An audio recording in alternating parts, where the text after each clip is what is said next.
The Oni of Ife, Oni Adeyeye ní Ògúnwùsì Ọ̀jájá kejì, has installed Dr. Chief Sunday Omoniyi Obiyinka as the Ọ̀tún of the Source.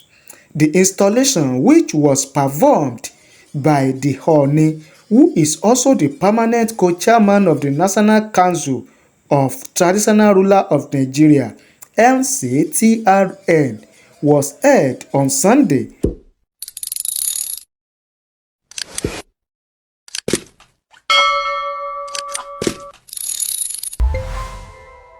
Ọ̀rọ̀ Yorùbá kan ló ní etí tó bá gbà lọ ó yẹ kó gbọ́ àbọ̀. Tẹ́ ẹ bá gbàgbé, tẹ́ ẹ bá rántí, ẹ̀yin tẹ́ ẹ bá ń tẹ̀lé wa lórí ìkànnì yìí, ẹ rántí pé mo mú wá fún yín nínú oṣù kejìlá ọdún tó kọjá, ọdún 2025, wípé kábíyèsí Ọ̀nìrìṣà Àrólé Oòduà Ọba Adéyẹyè ní Ògúnwùsì Ọ̀jájá kejì, Ọ̀ọ̀ni tilẹ̀ Ifẹ̀, wípé bàbá ti ṣetán láti jáwé oyè Ọ̀tún of the Source lé olóyè Òbíyínká lórí. Mo mú wá nígbà náà lásìkò tí olóyè Òbíyínká tó ṣe àbẹ̀wò ìkíni sí kábíyèsí Àrólé Oòduà Ọba Ẹniìtàn Adéyẹyè Ògúnwùsì Ọ̀jájá kejì Ọ̀ọ̀ni tilẹ̀ Ifẹ̀ ní ilé Oòduà. Ààfin kábíyèsí Àrólé Oòduà nílé Ifẹ̀, òní kábíyèsí fi léde wípé dókítà Òbíyínká yóò gba ewé oyè gẹ́gẹ́ bí Ọ̀tún of the Source. Nígbà náà lọ́hùn-ún, tẹ́ bá rántí, mo mú wá fún wa lórí ìkànnì yìí. Mo láyọ̀ láti sọ fún yín wípé ọjọ́ àìkú, ọjọ́ ìsinmi Sunday, ọjọ́ kẹrin oṣù kìíní ọdún 2026 yìí, òní kábíyèsí Ọ̀ọ̀ni tilẹ̀ Ifẹ̀ ni wọ́n jáwé oyè lé dókítà Òbíyínká, ni wọ́n jáwé oyè lé lórí gẹ́gẹ́ bí Ọ̀tún of the Source. Gẹ́gẹ́ bí àtẹ̀jáde láti ọwọ́ ẹni tí í ṣe olórí akọ̀ròyìn ní ààfin kábíyèsí Ọ̀ọ̀ni tilẹ̀ Ifẹ̀, Ọ̀túnba Moses Ọláfáré, gẹ́gẹ́ bí wọ́n sì kọ jáde, the permanent chairman of the Southern Nigeria Traditional Rulers Council SNTRC Àrólé Oòduà Ọlọ́fin Àdìmúlà and the natural head of the Oòduà race worldwide, the Oni of Ife, Ọ̀ọ̀ni Adéyẹyè ní Ògúnwùsì Ọ̀jájá kejì, has installed Dr. Chief Sunday Omoniyi Obiyinka as the Ọ̀tún of the Source. The installation, which was performed by the Oni, who is also the permanent co-chairman of the National Council of Traditional Rulers of Nigeria, NCTRN, was held on Sunday at the historic Ile Oòduà Palace, Ile-Ife. Dr. Obiyinka, accompanied by his wife and a large entourage of palace emissaries, was led to the sacred Ile Oòduà and Ile-Aje, where the traditional rites of installation were duly conducted in accordance with age-long custom.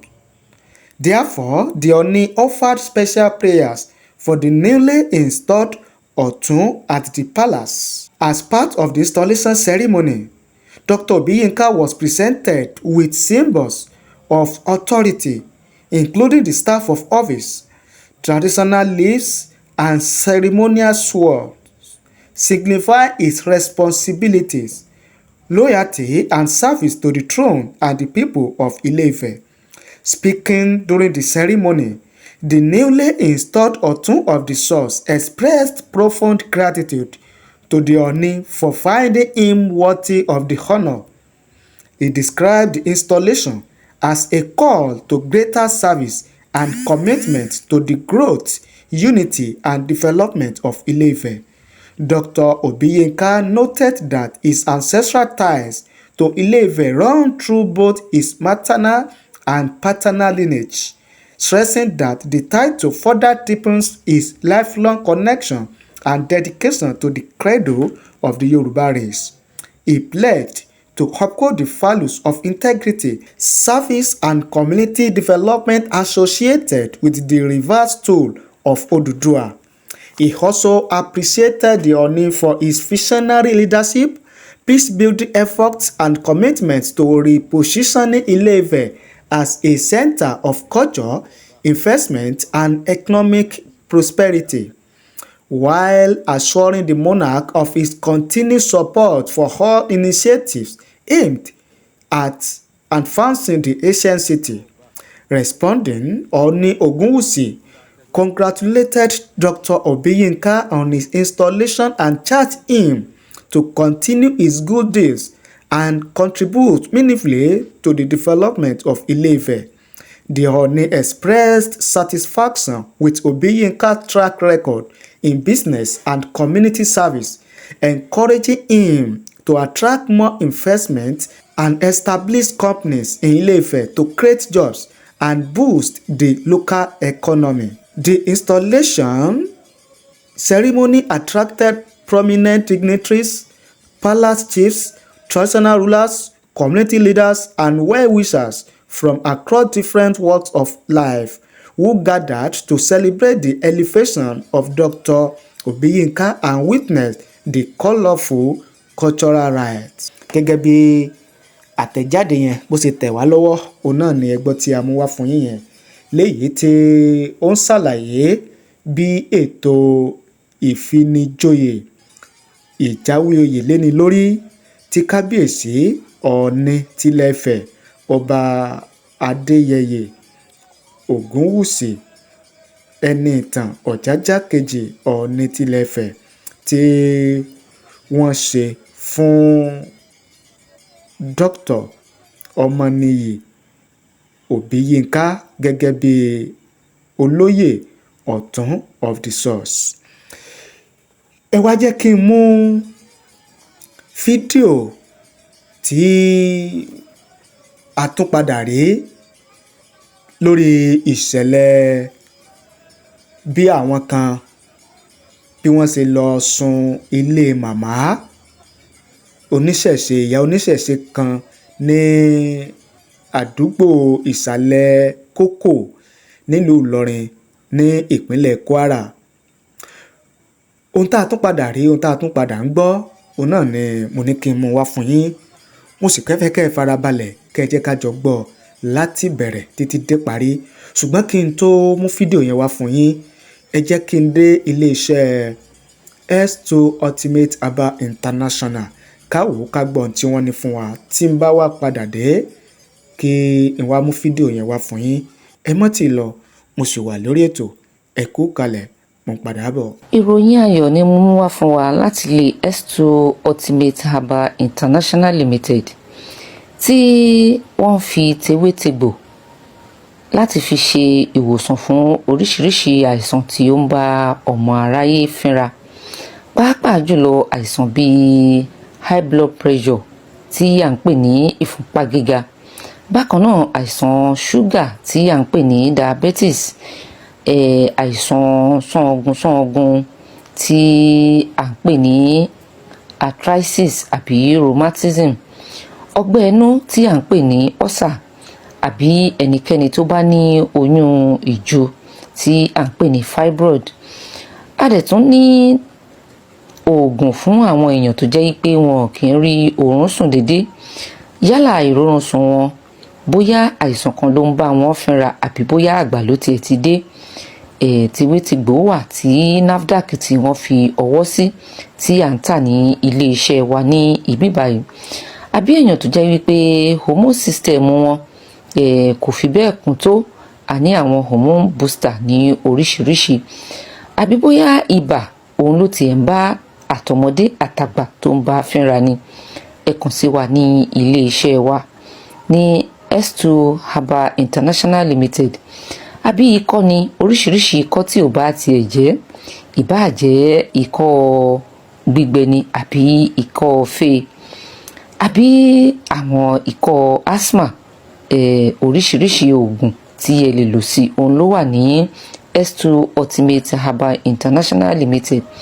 Àbí ọmọbìnrin tí ò yẹ kí nǹkan oṣù ẹ̀ tí kò tí ì yẹ kó dúró tí à ń pè ní cease menstruation, oríṣiríṣi egbògi ò la ní láti fi jẹ́ kí nǹkan oṣù yín kí ó padà.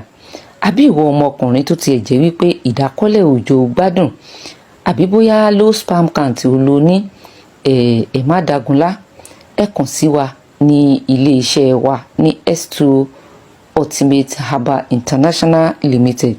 Ìwọ tó jẹ́ pé jẹ̀díjẹ̀dí ò jẹ́ kó o gbádùn, àbí ẹ̀fọ́rí túlù náà ni, àbí a rí àwọn obìnrin tó jẹ́ wípé ìdádúró ọmọ a máa bá wọn fínra ní ìgbà míì, ẹ kàn sí wa ní ilé iṣẹ́ wa ní Ìbàdàn ní Asorat Royal Plaza. Ẹ lè bá wa pàdé ńbẹ̀ yẹn náà, àbí nọ́mbà 30 Olúyọ̀lé Shopping Complex ní New Garage Ìbàdàn, ibẹ̀ yẹn ni a kalẹ̀ sí. Kò dẹ̀ síbi tí a lè bá yín sẹ́ǹdì ẹ̀ sí, yálà Nàìjíríà ni àbí ní òkè òkun, tí ẹ bá fẹ́ bá wa sọ̀rọ̀ ní orí àwọn ẹ̀rọ alágbèéká wa, ẹ lè pè wá sí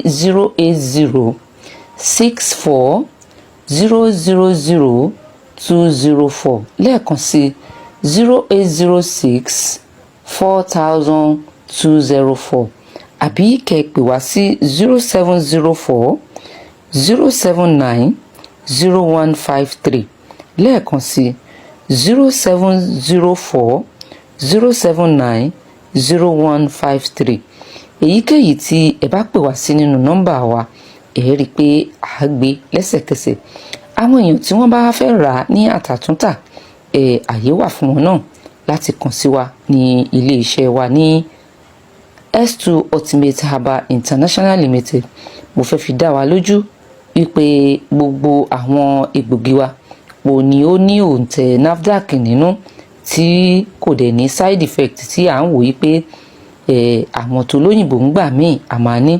Ẹ má dagunlá, àwọn olóyìnbó ló sọ wípé health is wealth. Ẹ má jẹ́ ká dagunlá o. Èèyàn tó bá wà láyé tó wà lálàáfíà, òun nìkan ṣoṣo òun ló ráyé wá o.